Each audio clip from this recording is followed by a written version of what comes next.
Chapter 28. Ahab and the Carpenter. The deck. First night watch.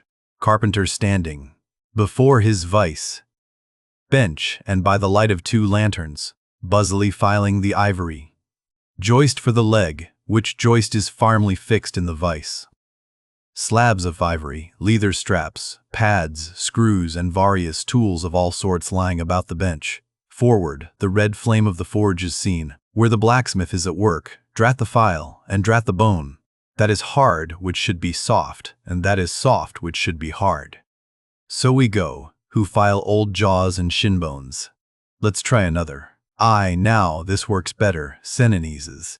Halloa, this bone dust is Senenese's. Why, it's Senenese's. Yes, it's Senenese's. Yes, it's Senenese's. Bless my soul, it won't let me speak. This is what an old fellow gets now for working in dead lumber. Saw a live tree, and you don't get this dust. Amputate a live bone, and you don't get it, Senenese's. Come, come, you old smut, there, bear a hand, and let's have that ferrule and buckle screw. I'll be ready for them presently. Lucky now, Senenese's. There's no kneeses, there's no knee joint to make. That might puzzle a little, but a mere shin bone. Why, it's easy as making hop poles, only I should like to put a good finish on. Time, if I but only had the time, I could turn him out as neat a leg now as ever. Segses scraped to a lady in a parlor. Those buckskin legs and calves of legs I've seen in shop windows wouldn't compare at all. They soak water, they do, and of course get rheumatic and have to be doctored, Segses with washes and lotions, just like live legs. There, before I saw it off, now I must call his old mogulship and see whether the length will be all right. Too short, if anything, I guess. Ha! That's the heel, we are in luck. Here he comes, or it's somebody else, that's certain. Ahab, advancing during the ensign scene, the carpenter continues. Sneezing at times, well, manmaker. Just in time, sir. If the captain pleases, I will now mark the length. Let me measure, sir. Measured for a leg. Good. Well, it's not the first time. About it. There, keep thy finger on it. This is a cogent vice thou hast here, Carpenter. Let me feel its grip once. So, it does pinch some. Oh, sir, it will break bones. Beware, beware. No fear, I like a good grip. I like to feel something in this slippery world that can hold man. What's Prometheus about there? The blacksmith, I mean. What's he about? He must be forging the buckle screw, sir, now. Right. It's a partnership. He supplies the muscle part. He makes a fierce red flame there. Aye, sir, he must have the white heat for this kind of fine work. So he must. I do deem it now a most meaning thing.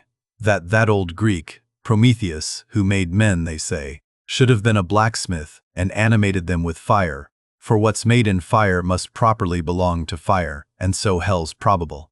How the soot flies, this must be the remainder the Greek made the Africans of. Carpenter, when he's through with that buckle, tell him to forge a pair of steel shoulder blades. There's a peddler aboard with a crushing pack. Sir? Hold, while Prometheus is about it, I'll order a complete man after a desirable pattern. Imprimus, 50 feet high in his socks, then, chest modeled after the Thames Tunnel, then, legs with roots to 'em, to stay in one place. Then, arms 3 feet through the wrist, no heart at all, brass forehead, and about 1/4 of an acre of fine brains. And let me see. Shall I order eyes to see outwards? No, but put a skylight on top of his head to illuminate inwards. There, take the order, and away. Now, what's he speaking about, and who's he speaking to, I should like to know. Shall I keep standing here? Aside. 'Tis but indifferent architecture to make a blind dome. Here's one. No, I must have a lantern.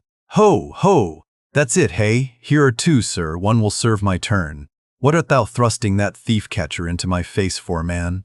Thrusted light is worse than presented pistols. I thought, sir, that you spoke to Carpenter. Carpenter? Why, that's— But no, a very tidy, and, I may say, an extremely gentlemanlike sort of business.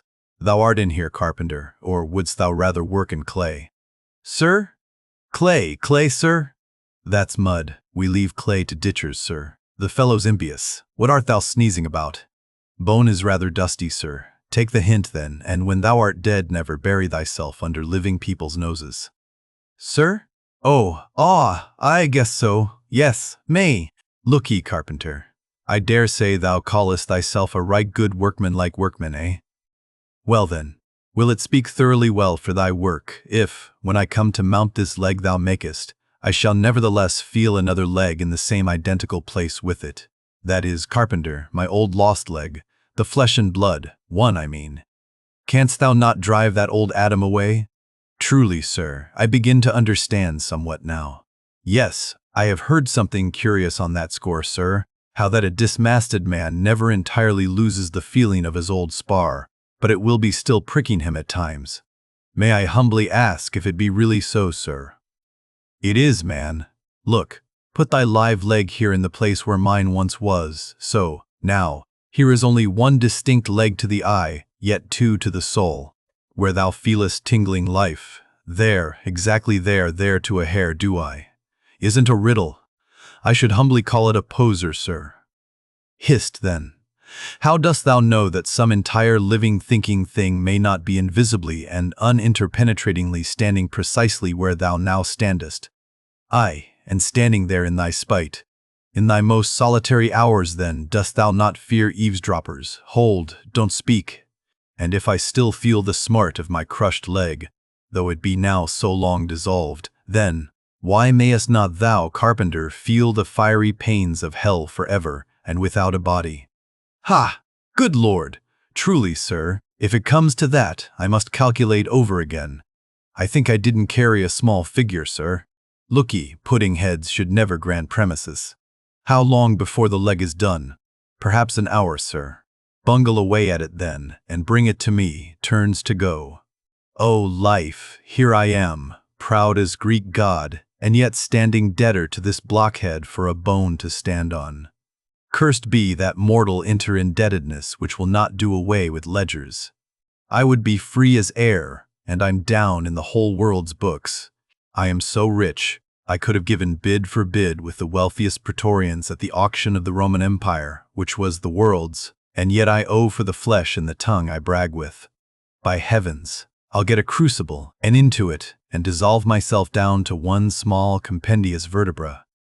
So, Carpenter, resuming his work. Well.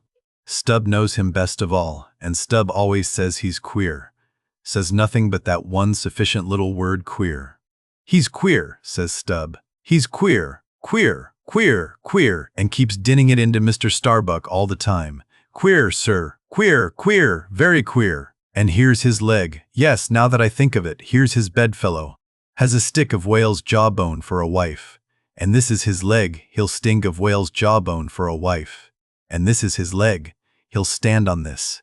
What was that now about one leg standing in 3 places, and all 3 places standing in one hell? How was that? Oh, I don't wonder he looks so scornful at me. I'm a sort of strange-thoughted sometimes, they say, but that's only haphazard-like. Then, a short little old body like me should never undertake to wade out into deep waters with tall, heron-built captains. The water chucks you under the chin pretty quick, and there's a great cry for lifeboats.